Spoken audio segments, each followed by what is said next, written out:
we ready for our March roundup? I'll start by saying this month was a little bit better and a little bit worse, depending on what we're talking. Our AC in our house went out, and we're Louisiana, so that's fun. Luckily, it's still kind of cool, so we got a window unit, and that is all set up. But yeah, by the end of this month, it was a little bit hot, and we finally have the financing to get that AC in the unit before it gets really hot for Louisiana summer. And if anyone knows how bad that is, oof. Okay, so I read 17 books. We're going to talk about 5 physical books this month. I'll put, as always, the audiobooks down below. But the other books that I read are advanced reader copies via NetGalley or a few other publishing houses, and one directly from my friend who's an author whose book is coming out in September, and y'all will get to meet her soon because I'm going to have her on this channel so that everybody can go and pre-order and talk to her about her amazing book that I read. It was one of my 5 stars for the month, and honestly, one of only, I think, 10 5 stars so far since March, and I read like 15 to 20 books a month, so that's a huge thing. But I won't be talking about the advanced reader copy books that I read. I will do that in next month's video. Let's get started on this month's. My first one, which was a 5-star. We've had quite a few 5 stars this month, and I'm so excited for it. I love me some Allie Hazelwood. I love purple. I love teal. They were our wedding colors. And Deep End, you guys. Fucking amazing. Sorry if there's kids watching this, but I'm gonna curse a little. Whatever. Allie Hazelwood can do no wrong. Yeah, whatever, I jumble my words. Can do no wrong. First off, if y'all can see, the drops are this clear coating. So depending on how you move it, there's embossing that you can read and see the droplets, because this book is about 2 Olympic college athletes who, you know, have a little bit of a romance. That is putting it lightly. It was fantastic. Also sprayed edges on a paperback. What?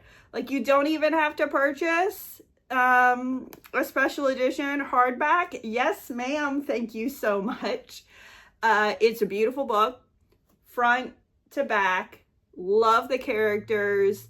I got a little annoyed with the best friend who is an ex. I'm not going to give you any more spoilers, but like, I'm not a fan of the way she responded to some of the things, but everyone else, Scarlett and Lucas, the main characters, amazing, wonderful, love to see it. Allie, you can do no wrong, okay? This, I rarely buy, like, new books. Usually I buy a used book from thriftbooks.com, or I get it from donations piles. Dollar Tree is okay if I buy a new book, but like not usually new price. I got her full price. She gonna go on my stack with the rest of my Allie Hazelwood books. I got a whole collection. Her and Emily Henry, just, you know, mwah. So 5 stars. She was freaking amazing. I will read her again soon. I also have her in the docket line for the queue on Libby because I want to hear the audiobook version of this too. I know, it's weird. I'm going to read it in all of its platforms, and I support this 100%. It was amazing. 100% go out and buy this damn book. Okay. Next one. I know I'm late to the game for the 7-year slip, but it was very, very worth it. There were a few parts with this author that I think she should have like fleshed out a little bit more, like more details in certain spots, less details in others.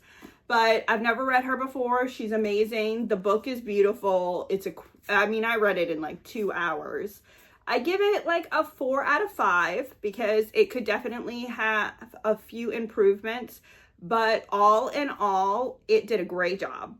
It entertained me. It made me giddy certain parts. It made me super excited at other parts. It was just absolutely amazing entertainment purposes. And also it's just beautiful to have that kind of idea. You can give me a time travel romance any day of the week. I am an avid lover of Doctor Who. I am an avid lover of Outlander and anything and the like. Time Traveler's Wife, fantastic. This is up there, okay? Needs a little tiny bit of work, but, you know, really good quick read. Could be a beach read. You could read it in a couple hours and be so happy and not really have the hangover, but still just really want to read more. And that's what I got from this one. I think, again, 4.5 out of 5. A little bit of improvement needs to be done on it, but not too much. Okay, so the next one is, if you remember, in February, I gave y'all the challenge to, in honor of my father-in-law, Mr. Michael, read a nonfiction or fiction book because that was his genre. He had so many of those books, and actually we got to bring some of those books home, but I haven't really touched them yet because we're still in our grieving process, and that's perfectly okay. Grieving takes time. But my choice for the challenge was Liberté, or Liberty, depending on how it has the accent over the E. So I think it's Liberté, but I'm just gonna assume that it's Liberty because I'm American. But it is inspired by the first Black female doctor in the United States and the storylines about it. I don't think it's directly about the character, but it is inspired by. It's a beautiful story about the dichotomy of growing up Black in the South versus the North, and also just the process of abolitionism and Reconstruction era and, gosh, medical school when they finally decided to start allowing women in medical school, which is beautifully done. And there's a couple of other things in here. I think the cover is gorgeous. That is gorgeous. The writing is beautiful. It's a little choppy in a few moments, but I think it's meant to be that way because it's got some letters written back and forth to it, and it is in first person. It's gotten a bunch of awards, and I know this was like written in 2021. I didn't even know about it, but I found it at Dollar Tree, and I just thought it was a beautiful cover, and sometimes the covers catch me. Anyway, 3.5, almost 4 out of 5 stars. I think it's really pretty. I think the ending is very abrupt, and it could possibly have, pulled out a little bit more on the end. I would have loved to know what happened with her mother. I would have loved to know more in-depth information, whether she actually did what she said she was going to do in the end of the book. But I know that the author's point was to do that, to make us keep thinking. But I don't think there's a sequel to this, so I will never find out. I just get to guess.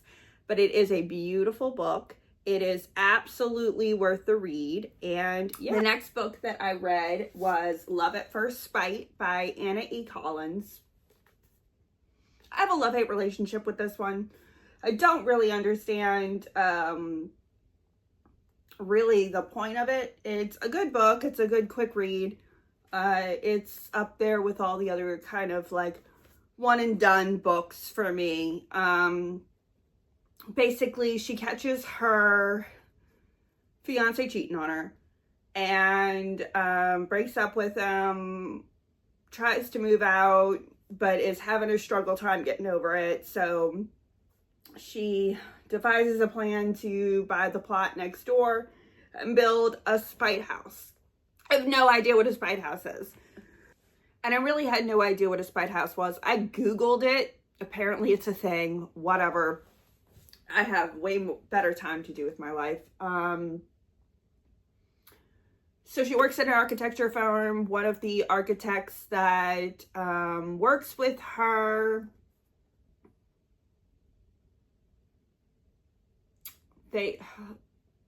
one of the architects that works with her basically decides to help her build this spite house, not knowing it's a spite house. All sorts of shenanigans end up happening. It's okay. She falls in love with the architect, obviously. Like, it's a romance book. I will say, you guys, my son's name is the main character guy's name. So I could not get over that. Like, I was having trouble left and right trying to come up with some kind of other name, because once I heard his name once, reading it, I was like, well, crap. I don't want the romantic leads to have the same name as my son. And that's a me problem. That's not the author's problem. But anyway, yeah, it's like a 3. It's okay. It's a very quick read. If you like it, you like it. If you don't, you don't. It's fine. But, you know, I wonder if this is her first book. I'm not really sure. Room for improvement. So 3 out of 5. Okay, and the last one is another 5-star, you guys. I'm so excited to tell you about this one. This one is amazing. Like, I was sucked in for every second that I read this one. This one's called Such a Pretty Face, by Christy DeMeester. I hope I'm saying your last name correctly. You need all the awards. This is phenomenal. It's basically, you know what? I'm just going to read the back of it because it's fucking amazing. He's known as the Cure, or the Cur, and he leaves no trace, except for the victims he viciously slays every 15 years. Young women who refuse to conform and don't know when to shut up. 2019, 13-year-old Lila Sawyer has secrets she can't share with anyone, but when young women around her begin dying, wild speculation ensues. Soon, Lila feels haunted from within, terrorized by a delicious evil that shows her how to find her voice until she's in danger for using it. 2004, Caroline Sawyer sees dogs everywhere that no one else seems to notice. As these snarling, teeth-bared delusions begin to take shape in the sculptures she makes in a trance-like state, her fiancé is convinced she needs help from a professional. But Caroline's past is a dark cellar filled with repressed memories and a lurking horror that others around her can't understand. As past and present demons converge, Caroline and Lila must chase the source that is unrelenting power to its core, either to obliterate it or to lose themselves forever. You guys. So at the beginning of this, I thought it was like an inner story about how reality kind of breaks apart when you're having a schizophrenic episode, and it was a fictionalized version of that. And I immediately was like, oh my God, yes, let me read it. Holy crap, you guys. Holy crap. It is so much better than that. It's like about hereditary, the skeletons in your closets that you don't want to tell family or friends because you're afraid they're going to they're going to talk, or they're going to think you're crazy. It's about, is what you're seeing real? Is reality really right in your face? Or are you dreaming this up because of trauma or stress? It's about family dynamics. It's about love. And to top it all off, it's based in half in Atlanta and half in New Orleans. And if you don't know, from Louisiana, I'm right outside of New Orleans. So you guys, if you can, if this whole month, either do Deep End or this one, because holy crap, this one is like amazing. And this one has like 5 different versions for the cover. It came out a while back. I think 2019 it actually came out. I might be wrong, honestly. So let's see. Oh no, it came out in 2023. But freaking amazing. Okay, the cover is beautiful, and that's what originally got me into it. And just I don't have any bad things to say about this book, honestly, you guys. Like, every single page had me reeling to the next page as fast as I possibly could. And that is what you want from a book, okay? So, yeah, such a pretty smile. And I keep thinking it's such a pretty face, but it's such a pretty smile.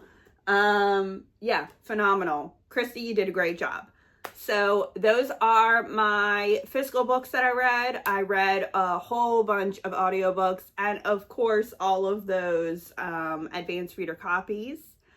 I gotta say, you guys, this month was a really good read. I hope you found one that you really like, and I will see you next month. I'm not going to do a challenge this month just because April usually brings a lot of hectic stuff, and I also really want to celebrate my husband's birthday. If we want to do a challenge and you think it would be fun, you can read a book in high fantasy world building. That is my husband's favorite genre to read. And a fun fact, he's also an author. Not published yet, but he is writing his 4th book right now, and it is high fantasy. And I can't wait until it is published, and I can't wait until everyone else gets a copy. Right now, I get to be the spoiled, rotten wife that gets to read every single chapter that he writes. And you guys, I know I'm biased, but really, it's freaking amazing. Like, sucks me in, and I think it's gonna be a hit when he finally does publish it. But I hope you'll have a wonderful rest of your month, which is probably like 2 days long. And I hope you have a phenomenal next month. I'll see you at the end of April. Bye.